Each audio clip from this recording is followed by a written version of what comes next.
for listening to Uncle Sam's Soccer Podcast, keeping you up to date with the latest in American soccer. And don't forget to subscribe.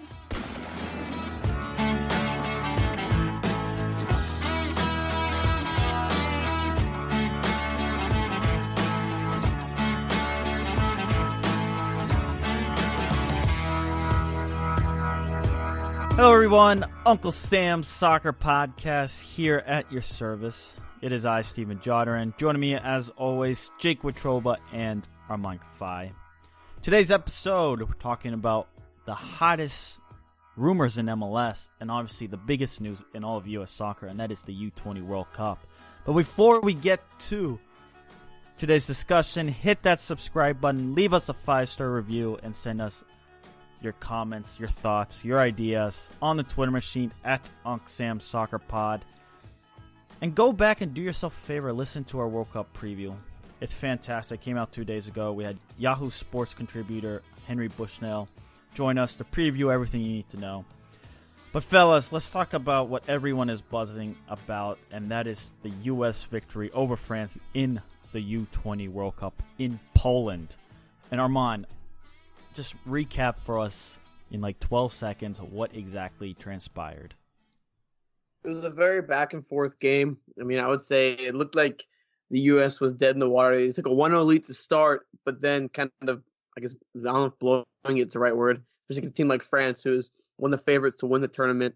They were down 2-1, and I think everyone thought it was over, but a sweet pass from Tim Weah to find Sebastian Soto made it 2-2, and then Justin Rennicks pounced on a spill from the French keeper to score the game winner in the 83rd minute. That's New England Revolution player Justin Rennicks for all you MLS haters out there.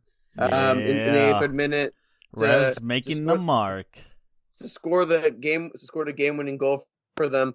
The U.S. will now take on Ecuador Saturday at 10:30 a.m. In the next round.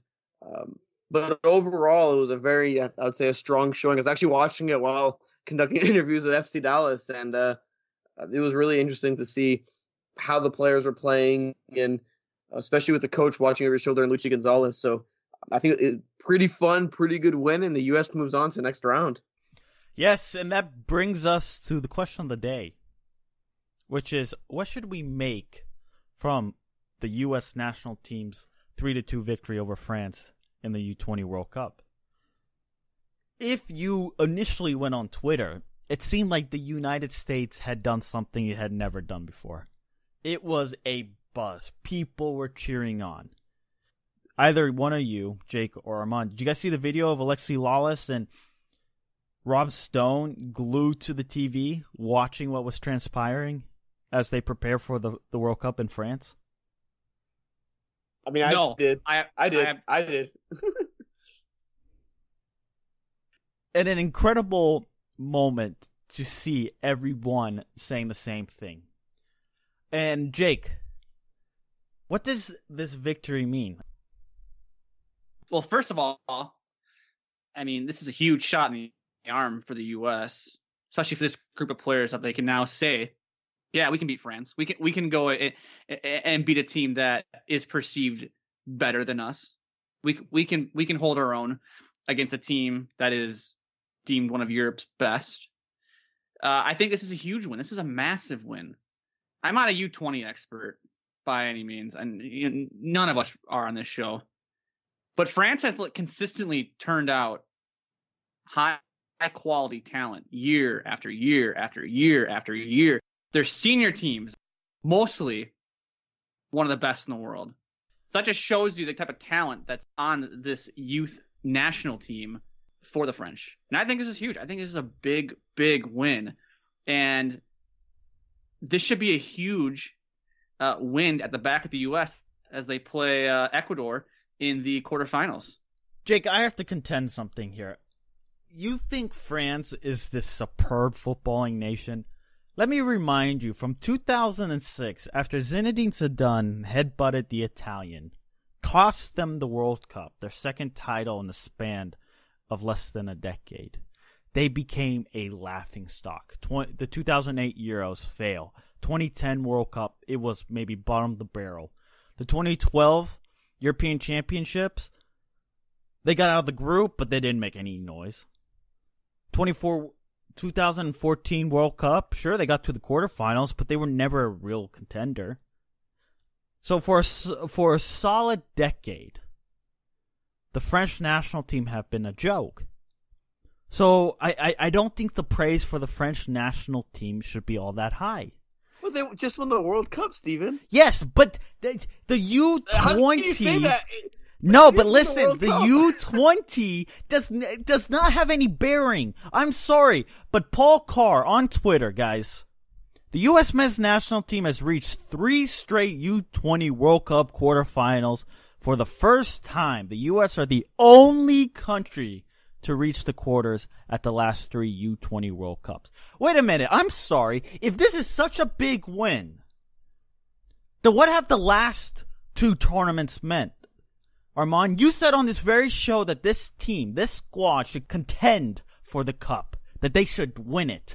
So somehow I'm shocked that they're in the quarterfinals. If I had told you and Jake before this tournament had started that the United States would be in the quarterfinals, neither one of you would be surprised and you would expect it. The U.S. is meeting expectations. This is a morale boost and that's it. Look, when you talk about it that way, okay, but you gotta look at it in a much different perspective. It's the way they're doing it. It's the what bearing does this it's have on the senior France. Team? They knocked off France. Look. Big this is effing a country deal. that just missed a World Cup. They just missed a World Cup in 2018. They need every boost they get. None of these players had any effect on that. Doesn't matter. It's the future. It's the future. And if my take that the U.S. should be competing in the 2022 World Cup is to, come to fruition, they need results like this. And look at the players that are playing.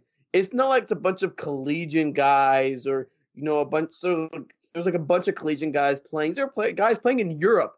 These are guys playing in Europe, in Germany. Look at Chris Richards, Bayern Munich.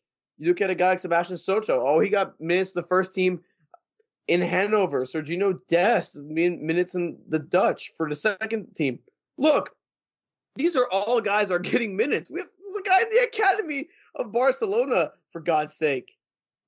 It's much different, I feel like. And it's okay to be bullish on these results because I do agree. Long term, this huge victory or whatever may just be like one of those statistics. Oh, remember when the U.S. knocked off France in the 2019 U20 World Cup? Remember that? Like maybe after a loss, someone's going to throw it out there on Twitter. The impression you get on Twitter is that it's much more than just putting into context. The problem is everyone wants to look forward to something. I don't think we should rain on someone's parade because they're looking forward to something like that. Oh, let's rain on people's parade. No, it's not rain on people's parade. Let's see. In the past short term, U20 fantastic. Past U20 World Cup winners. Jake, let me quiz you on this. Who won in 2007? I don't know. Argentina. Who won it in 2009? Ghana. Who won in 2011? Brazil. Who won in 2013? France. Paul Pogba was on that squad. Who won in 2015? Serbia. 2017, England. Let's see. Ghana, Argentina, Brazil, Serbia. They've been really, really, really good at the senior squad. Have they? Have they really? You almost basically said every other team basically in that list has done something relevant within the last. So Brazil has done something relevant. Brazil has done something relevant. Ghana has something relevant. They went to a semifinal. It's Brazil. They have qualified for every World Cup. Semifinal. Oh my God! England, fine. I give you England, but Serbia, really? Serbia, Ghana, you're gonna give me England? Argentina, you're gonna give me France, you're gonna give me Argentina, and what was the other team you named? Argentina, Brazil. Please. You're gonna tell me Argentina. Steven, you are the biggest hypocrite because the last World Cup, all you did was when Switzerland played Brazil was like, wow, this Swiss team, they went toe to toe with the Brazilians in the whatever U20 World Cup. This is the so I don't know why people think they can't play with Brazil. They went toe to toe with them in the U20 World Cup. Blah blah blah blah. Come on, man, you are the most hypocritical person ever. Here's the difference, Jake. Here's the difference. We have it on recording. Wait, Jake. Here's the difference. it's not the result. It's the players that are on the pitch. That's what makes the difference. It's whether or not here. No. Here's the difference. You cannot predict what's going to happen with this U20 World Cup roster. You cannot. Anyone that says that they're going to win the next World Cup based on this result is stupid. What you can't say is pick out a handful of players and say this could be an important core group that moves forward. No one is saying because they beat France or because they win the 2019 U20 World Cup that they're going to go and win the 2022 World Cup or the 2026 World Cup. That's not what anyone's saying. The win today over France was an upset. The French were the favorites going into this match today. So that's pretty noteworthy that the U.S. knocked off a team that was perceived better than them. There are a lot of kids on this team that look to be key members of the senior squad in the next upcoming handful of years here. That's what people are excited about. That's why people are holding on to this win and saying, look at this. We just beat France. France, they just won the World Cup. They won the 2013 U20 World Cup, I think is what you just said. Paul Pogba. Yeah, well, they beat a French team without Mbappe, who's how old? Remind me how old Mbappe is. We didn't have Tyler Adams. We didn't have help me out here, Amon. Who else are we missing on today's roster? I think it would just be Adams. I don't think McKennie's eligible. I think it was just Adams. Either way. Last World Cup, we were missing Christian Pulisic and Adams and Weston McKennie. Also, this U20 World Cup team was missing Josh Sargent. That would have been a nice player to have playing up top. I mean, we can do this all day. The fact of the matter is, France as a nation turns out pretty good talent, I would say. A lot more talent than the U.S. has ever turned out before. But, Jake, you're putting too much stock into a... No one's putting stock into it. No. Yes, you are. If you call it a massive upset. How's that not putting stock into it? Because it is. How is it not putting stock into it? What do you mean, how's not putting stock into it? In the context of a tournament, it's a massive upset. It's okay, a big but upset. Jake is making it sound like this is somehow going to catapult the U.S. men's national team forward. From a nation that just missed the World Cup, why wouldn't it? But this is the same U20. The last 3 U20s, the U.S. have gone to this stage. So getting to the quarterfinals is a big deal. I don't know how to describe it to you in like this words. Is one of the different. This is one of the biggest wins in this program's history, or at least in the last couple decades, I would say. Who have the U.S. beat that's been Spain, the Confederations Cup, 2009. Yeah, pretty Ghana. Let's see, Ghana. Yeah, in the context, I mean, Algeria. Sorry, 2010 World Cup.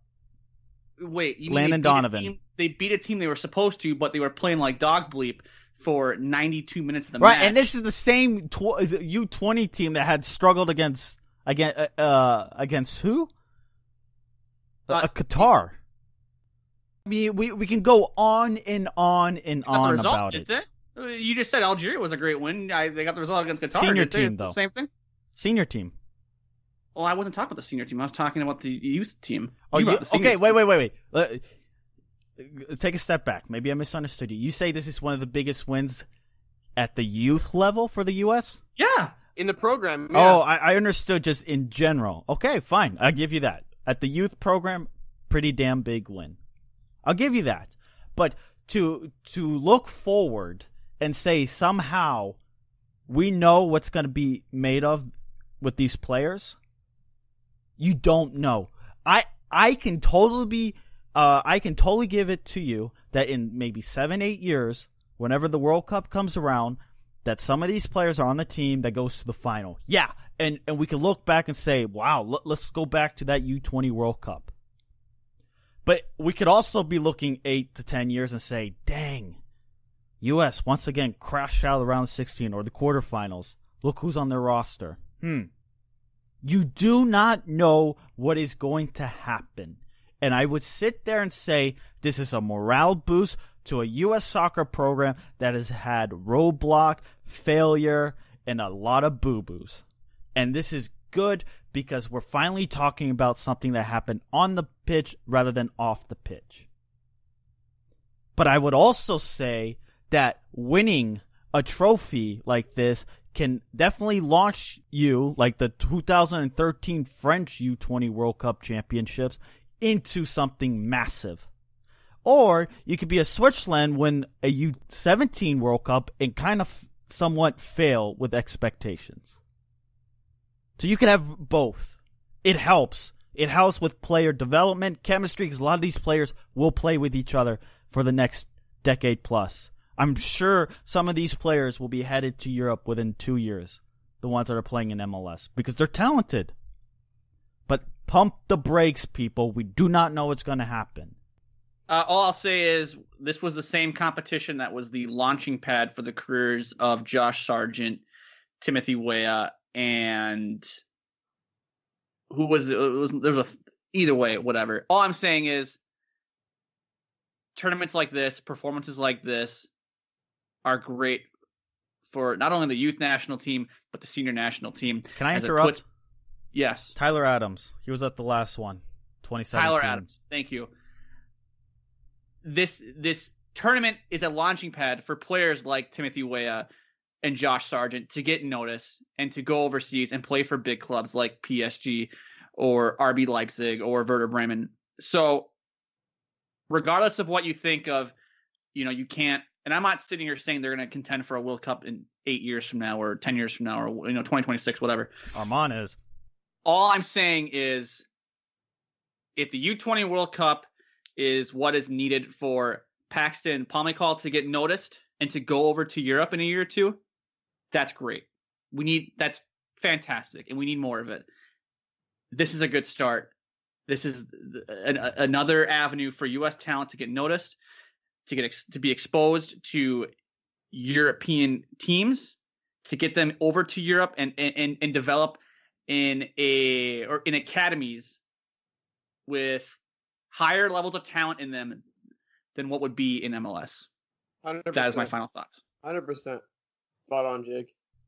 Alrighty, listeners. Question of the day. What did this victory against France in the U20 World Cup mean? Tweet at us, Uncle Sam Soccer Pod. And let's move on to some juicy MLS rumors. So there was a report out of Spain that Luis Suarez, striker for Barcelona, has an offer on the table from Inter Miami. The deal is a 4-year deal, which would start in the summer of 2020. That is coming from, I'm hoping I'm saying this right, Xavi Capos on Cataluna Radio. So let's start there. We got into it again, Steven. Me and Steven like to debate a lot. We like to argue through text. Embrace debate. Embrace the debate. Embrace debate. Steven, you don't think this is that big of a deal. You don't think that this is a big signing. Or would be a big signing. Well, I don't think it's on par with Ibrahimovic and Wayne Rooney. So that's not a big signing? I think it's a signing. You are literally yelling at us for like 3 months Can I finish? About how Can I finish? No. Can I finish? I want my point. I want my point. How the Wayne Rooney signing, how we're like, how Armand and Jake were wrong. Yeah, apology letter every day. Every day, listeners, I get a text. You gonna write that apology letter? You gonna write it? You gonna write that apology letter? Yeah. But now, if he's on par with Rooney and Ibra, it's not good. No, it's not bad, but Armand, it's on par. But here's my concern. And something that you brought up, so I'm actually using your point, is he's 32 years old. By the time he comes over, he's whenever it may be, he might be 33. He's getting older. Are these the type of players, this is something you brought, that came up? Secondly, I thought Wayne Rooney would change DC United. Would Luis Suarez change Miami, Inter Miami? Would Luis Suarez somehow bring Miami into actual contention? We don't know because we don't know what the roster makeup is going to be. He just scored 25 goals at Barcelona this year. You're not wrong. He's a talented player. He's a world-class player. If old, decrepit Wayne Rooney can play at Everton and barely make an impact at Everton and go and make an impact at DC United, I think Luis Suarez, who's tearing up La Liga, can sure as hell tear up Inter Miami, regardless of who's playing on the wings or who's playing in the midfield. All I'm saying is Luis Also- Suarez is on par with a Wayne Rooney and an Ibrahimovic signing. And by the way, wait. It was you guys that undersold the Wayne Rooney signings. You guys made jokes out of it. I held the Wayne Rooney signing a lot higher than you did. So I'm being consistent. It is you two that are being the frauds. Oh my God. This is from our text conversation 2 nights ago. I'm going to put this on blast.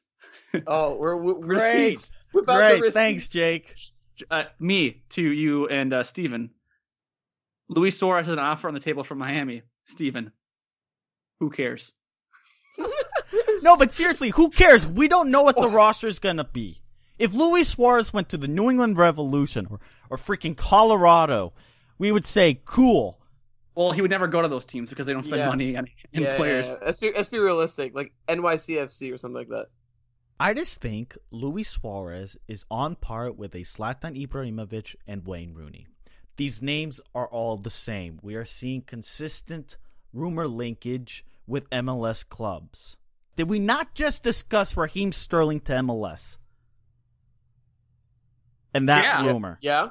Okay. It is becoming a consistent talking point, and these links are going away. Ronaldo. And let's get to Messi, Jake. All right, that's a great transition. I love your ability to segue. There is also a report out of Spain from Cataluna Radio that David Beckham has approached Lionel Messi about playing in Miami starting in 2021. By the way, to clarify, there are reports now coming out of Spain as of today. We're recording this show Tuesday night that Suarez is leaning towards rejecting that offer from David Beckham in Miami, but let's just say he does accept. And let's just say Lionel Messi accepts to come over in 2021. Steven, you're saying this is bad for MLS. You don't like it? Who cares? Whoa. You just said. Yeah, you just said that. I heard it. Well, okay, the aging players, you don't think going after aging players is somewhat of a bad thing? I mean, Juventus this is something you guys contended with a 32-year-old Wayne Rooney. Because Wayne Rooney's not as good as Lionel Messi and not as good as Luis You don't Suarez. compare Wayne Rooney to Lionel Messi. Come on, Steven. I'm not Look, comparing. you- I'm not comparing Lionel Messi to Wayne Rooney. I'm comparing their ages. You cannot be in ages and just pick and choose and make the argument. You can't just suddenly say, "Oh, Lionel Messi, he might be 32 coming to MLS." I have no idea what if he'll be 32 when David Beckham wants him to come over. By the way, listeners, you can correct me on that. But you can't suddenly ignore that fact and then go on and play like a Wayne Rooney, who's been England's best player in the last decade and a half, and sit there and go, "Oh, he's 32. He sucks because he's 32." No. The argument wasn't age.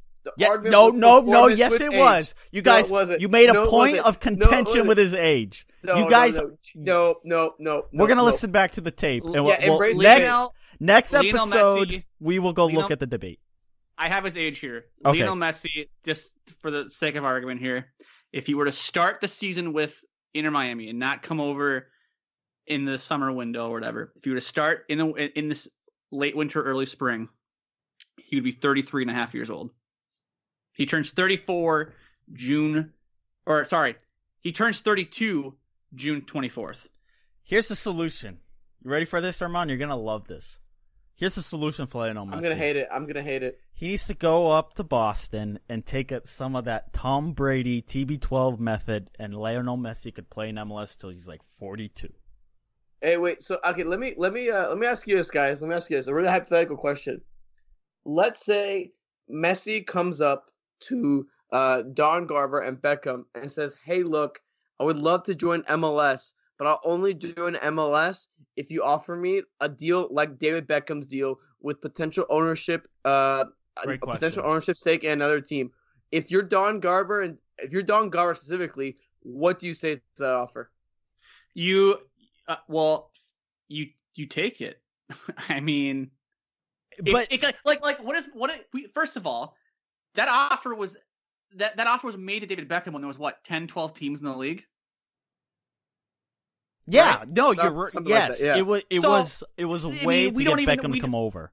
all of us in this podcast are assuming they're not going to stop expanding after this next round. They're not going to stop at 30. It's probably going to go beyond 32. So, yeah, you give Lionel Messi an ownership stake in whatever dumb market he wants it in. Who cares? It's Lionel Messi. Do you know how much that'll provide so much more eyes on the league that Lionel Messi is playing in MLS? That'll be such a boost. let me ask you guys something. We all agree Luis Suarez coming to the league is just at the very least on par with Wayne Rooney and Ibra coming to the league. At the very least, you guys can make it more or less. That's up to you two. Lionel Messi would be the GOAT coming. Okay? We would all love it. Is there any negative side to him coming to MLS? No, not at all. Yes. Whoa. My fear for certain players coming to MLS, and I think if Ibrahimovic would have made this move to MLS 3 or 4 years ago, we may have actually seen it, is that players that are on Messi's level or Suarez's level who aren't 36, 37, 38 years old, who are just, this is their last ride. You know what I mean? I mean, this probably, if you're coming to MLS, if you're Lionel Messi, it's probably your last ride. Maybe you go play in Argentina, but whatever. My biggest fear is you bring over a player like Messi, who is still in the prime of his career, who then comes in the league and just makes a joke of it and just tears defenses apart and just goes and shows that, hey, look how bad this league is. I'm 34 years old and I'm scoring 30, 40 He did goals that a in season. La Liga. He tore up supposedly the best league. So that argument is useless. Let's say he hangs 50 goals in a season then. He put 94 in a calendar year. Well, whatever it may be, you name a number. It's not going to be a joke because it's Messi. It's Messi. Like, you expect the great ones to be great. Yeah, but I also don't expect them to just score at will either. But here's the negative side. Jake, I thought you were going to take it like this, one of two ways. Players don't play the game and they idolize him. Or B, you bury the 1.0s with a signing like this, and it's unless they're making drastic changes to the 1.0s, there has to be some semblance that the 1.0s get on par with the spending. Because tell me what, unless you actually put promotion relegation where you put the owner's investment on the line, tell me what stops a Kraft, a Kroenke, whoever owns the Chicago Fire, whoever owns the Columbus Crew, whoever owns FC Dallas, the Hunts, to spend more. Why would they? The league is suddenly making a lot more money that Messi's now coming over and wearing a jersey with the MLS badge. Because if Miami spends a lot of money and that equals more money for the league, well, what happens if the Hunts decide, well, if we spend more money, that means we'll make even more money in return. You know what I mean? You gotta spend money to make money. That's, economics 101. Mm. But that will never happen because a lot of ownership groups in this league are very conservative. And while we're talking about ownership groups, I want to read this real quick from Jorge Mas from the Miami Herald on the future of Inter Miami. This is from the Miami Herald here. On Sunday, Mas did say the team planned to sign 3 marquee players, was already deeply involved in contract talks, and planned to announce their first big signing by the end of the summer. This is a city and team that is going to attract players who play in some of the best leagues in the world, Mas said. For us, it's important to bring the best players we can. First of all, to have a team that represents our city, that plays an exciting, attractive, offensive-oriented style of soccer with a lot of goal scoring. We are very excited and impressed by the amount of interest we've received from players who are in the world's best leagues who want to be a part of this team, a lot because of the relationship with David Beckham. That is from Jorge Mas, co-owner of Inter Miami. Arman, give us your final thoughts. Look, if Inter Miami does pull off one of these signings, it'll be huge for the league, I feel like, and huge for Inter Miami as a whole. Remember, Miami's track record with soccer and sports in general is not good. And I wonder, and especially their first 2 years, they're not going to even be Miami. They're going to be in Fort Lauderdale. So this is going to be huge. And again, I think part of the package has to be, hey, look, like for these guys, it's going to make it a little bit tougher. I mean, hey, you're going to live 45 minutes from Miami. I mean, sure, with cars and whatever, it's fine. But I mean, some players may not like that. I think whatever happens, if you get both of them, it's amazing. It's fantastic. These guys are still performing at a very high level. If you get one of them, it's fantastic. It's amazing. I don't think any of these will bring a drawback to the league at all, especially with a league that's, developing homegrown players, and players are even, based in the academies that end up going elsewhere. I mean, Sebastian Soto, for example, started in the RSL Academy. If these guys will keep progressing, moving, we're going to have that good balance of youth and an experienced top-level player. We're going to have that good balance of both. I think that's always important. I think for MLS to continue to grow, I mean, the league is still 20, 23, 24 years old. It's not that old. It's relatively young. These signs will propel a league. Look what Zlatan did. Sure, they lost, but you still have bicycle kick went viral. People are like, oh, hey, they come to me, hey, Armand, did you see a bicycle kick? Well, yeah, I cover MLS. Of course I have. But like, oh, hey, did you see this? Like, people talk about MLS because of that stuff. So if Messi goes, MLS becomes a talking point. You get more fans. You start roping them in. You know what? It's okay. I like it. And you know what? Don't hold me to that Wayne Rooney argument, Steven, because that was a different story. Oh, yeah, okay. You're gonna be writing the apology letter. No, I'm not writing an apology letter. When the U.S. wins the 2022 World Cup, okay. When Luis Suarez signs and scores 30 goals, you're gonna pen those to me and Jake. No. Yeah. With love from Steven. No. My apologies letter is gonna say, sorry, I thought that Luis Suarez was on par as a Wayne Rooney and Ibrahimovic. And so far, Ibrahimovic and Wayne Rooney have been pretty damn effing good. He's changing it. Hit him with the change up. No. Listeners, change up. Go back, listen to the last couple of episodes. Listeners, tell us what you think about a Luis Suarez signing, by the way. We want to know. Maybe we'll put a poll up on Twitter. Who the hell knows? Who's right, Armand and I or Steven on this Luis Suarez suddenly this is debate? This is me against this you. Is this is the sub. This is question of the day number 2. Who was right?